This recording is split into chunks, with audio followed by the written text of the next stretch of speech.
So a man already convicted of murder just filed a $75 million lawsuit against President Trump because they used his mugshot. That alone should stop the scroll. But what surrounds the lawsuit is even harder to explain. Let's start here. It's racist. It's just racist, racist, racist. Let me be clear about something. The people that were here are the indigenous folk.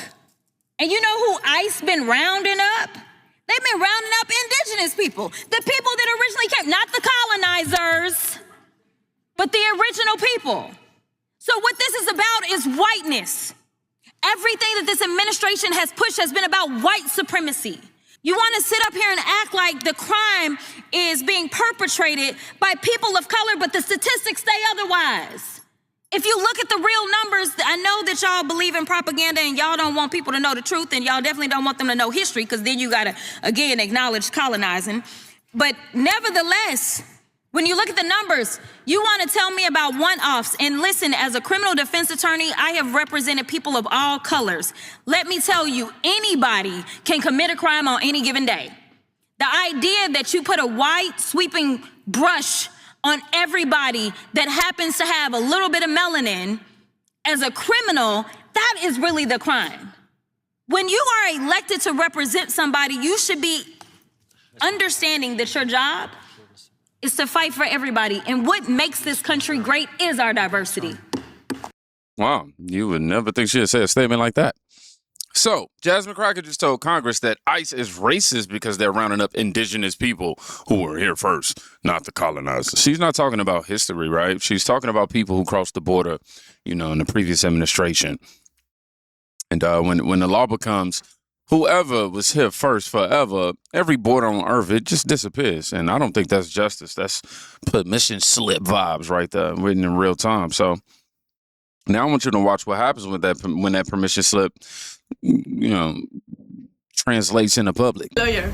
My lawyer's outside. I am not impeding anything. I am standing away from you. I'm asking you for her lawyer. We're going to be very nice to you and very talk to you very kindly and with respect. You don't have to look at me. You don't have to say anything. You're Chantal, right. say nothing. Say nothing, Chantal. Say nothing at all. Offer them nothing. Show them nothing. And furthermore, I'm going to advise you. You're interfering with a federal law. I'm not. I'm standing right here. I will charge you with 18 I'm USC not in your way. 111. I'm not in your way. I'm standing out of your way. You can continue on. No, I'm just going to stand here. I'm not in your way at all. Okay. Thank you. I'm not in your way. We're going this way. Okay. Yeah. She's right outside the door, Chantal. And she's right outside, and that's fine. You can. We're going to close the door. Hey!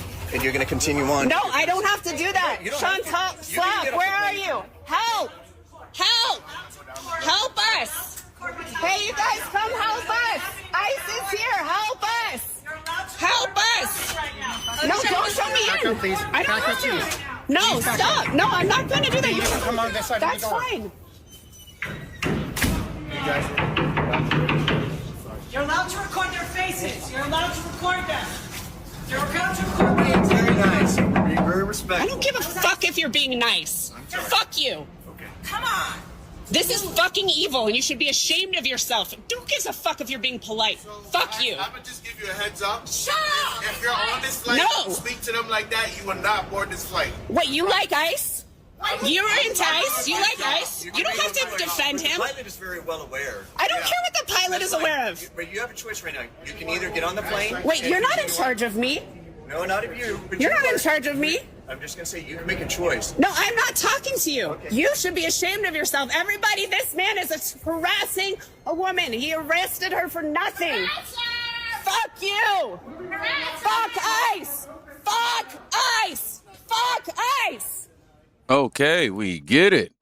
A woman inside Denver International Airport is screaming, F ICE, at the top of her lungs while agents walk a detainee through the terminal. No one is stopping her. And no one is even surprised either. This is what happens when one side is taught that enforcement itself is the crime.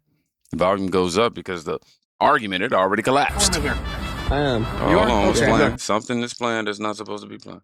Yeah. Okay, I don't know why they keep it. That's been happening a lot lately. So obviously we're. You see this? We're doing. I didn't even press it. Good, man. Also, it's a video below it. Okay. We don't do no edits, but like I said, the volume usually goes up when the argument has already fell to the ground. So same energy, just a different location right here, y'all. Yeah, let me go. Let me go. Let me go. Hey, what's your bag number, man? Nah. What's your bag name? Stand back or you're gonna Take. Nah. Stand back. I'll put your cuffs again, bro. Take your shit, man. back. Take it Stay off. back. I'm right here. Stay back. I'm right here. Put me in handcuffs for no fucking reason, bro. Put me in handcuffs for no fucking reason. Fucking stupid. Y'all fucking done. On God, y'all done. I'm right here. Y'all inviting my space. Y'all inviting my space, bro. Nah, I don't go fuck. Fuck y'all niggas. Stupid ass. What happened? Let him go. He's not the guy y'all looking for, man. What happened? Yeah, let him go. Boy, I'm right here.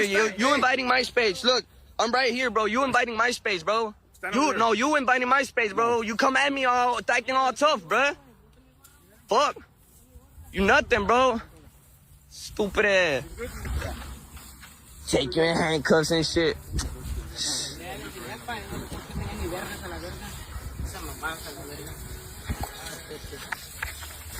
He ain't tough.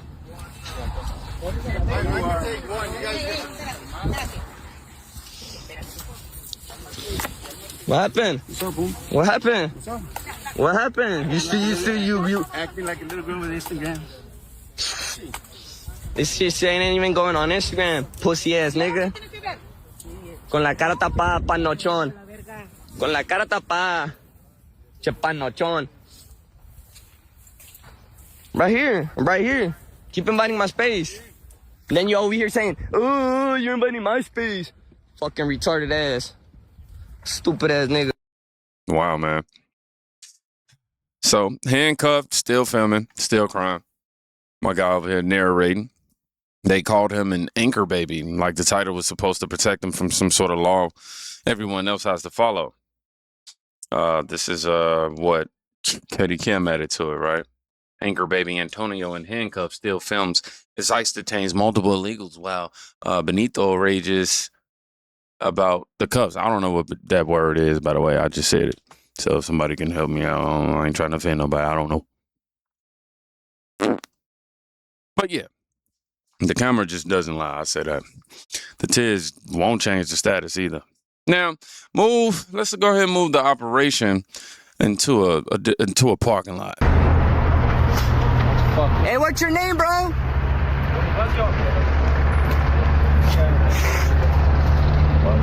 You have family here? You have your phone? Yeah.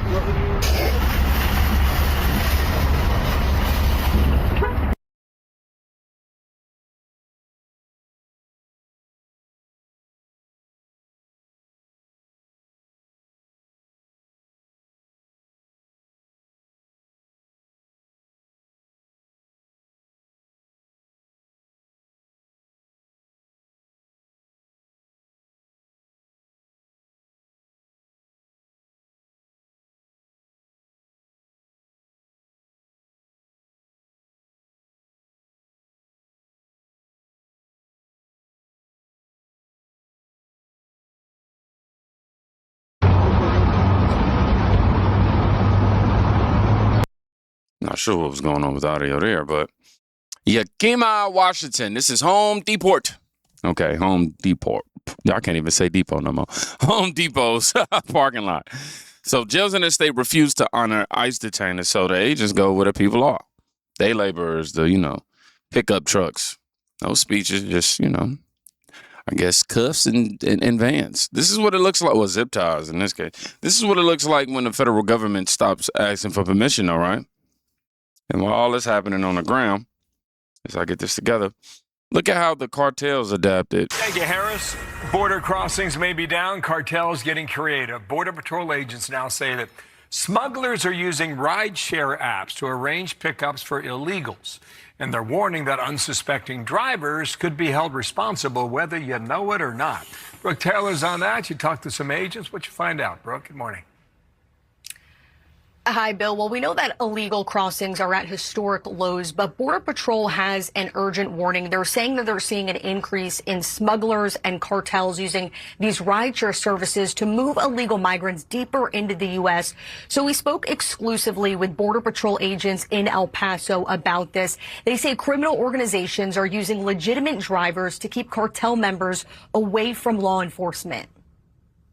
They don't want to lose a gang member. They don't want to lose a cartel member. They don't want to lose vehicles. They want to be able to use the public, and that's what our message is. Don't be used by the cartel. Agents warning drivers to be suspicious of pickup requests in remote areas, third-party bookings, or passengers who look dirty, anxious, or arrive in groups. Now, it comes as illegal crossings remain near record lows. DHS says Border Patrol apprehensions in June were 94% lower than the Biden admin's monthly average.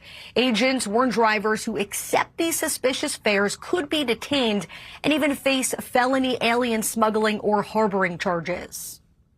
You might think that the situation is I'm just doing my job, but you're making money for these criminal organizations, these cartels that extort families. And we asked the U.S. Attorney's Office how difficult it is to prosecute drivers who claim they didn't know they were transporting illegal migrants. They say, quote, we aggressively prosecute all alien smuggling cases and will use all available evidence to prosecute anyone who participates in moving illegal aliens into the United States. And we reached out to both Uber and Lyft. Uber told us that safety for their drivers is a top priority. They pointed to in-app features and said drivers can cancel rides at any time, Bill. All right, we'll watch it. Brooke Taylor, thanks. Nice to see you. Dallas, Texas. Thanks.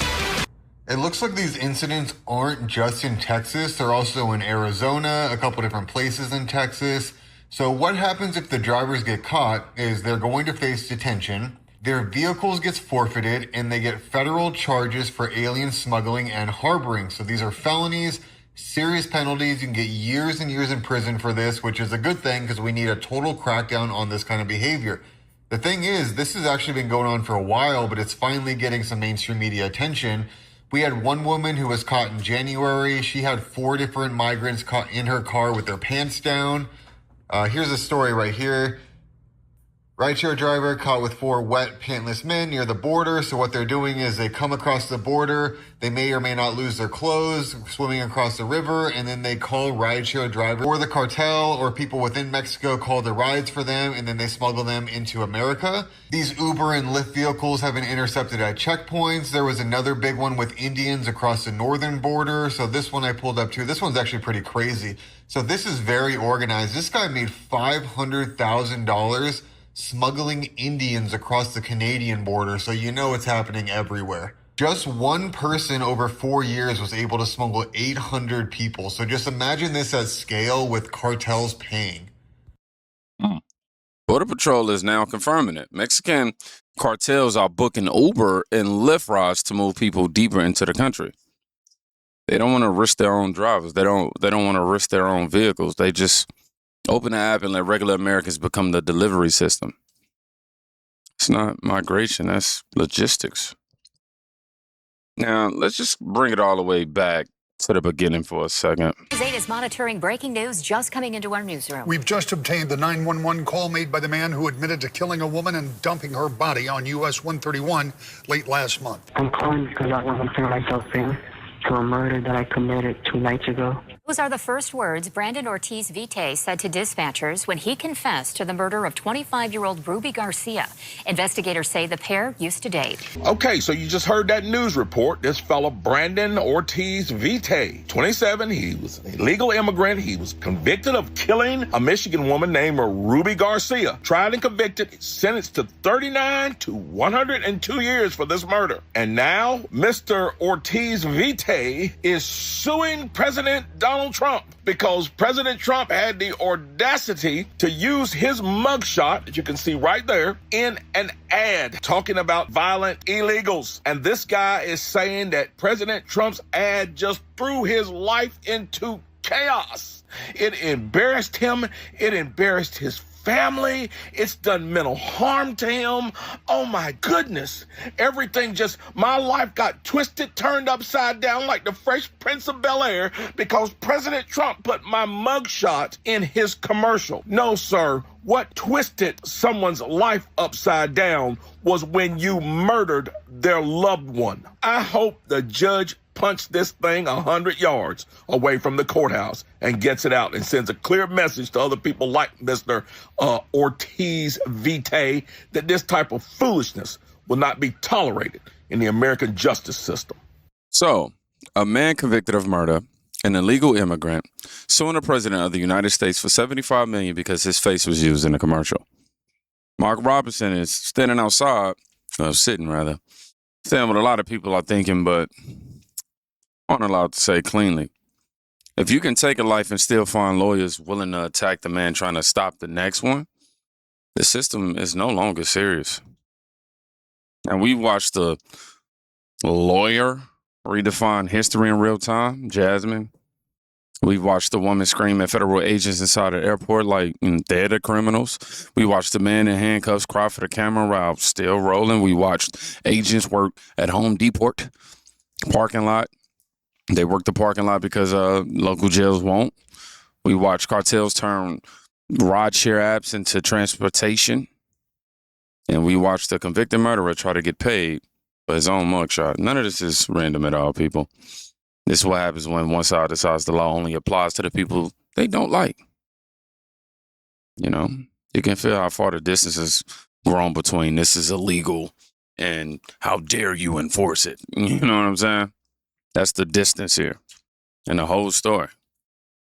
I'm not, asking you to be angry. I'm just asking you to notice that people who used to claim they cared about victims, about women, about the most vulnerable, now spend their energy protecting the ones who already broke the biggest laws we have.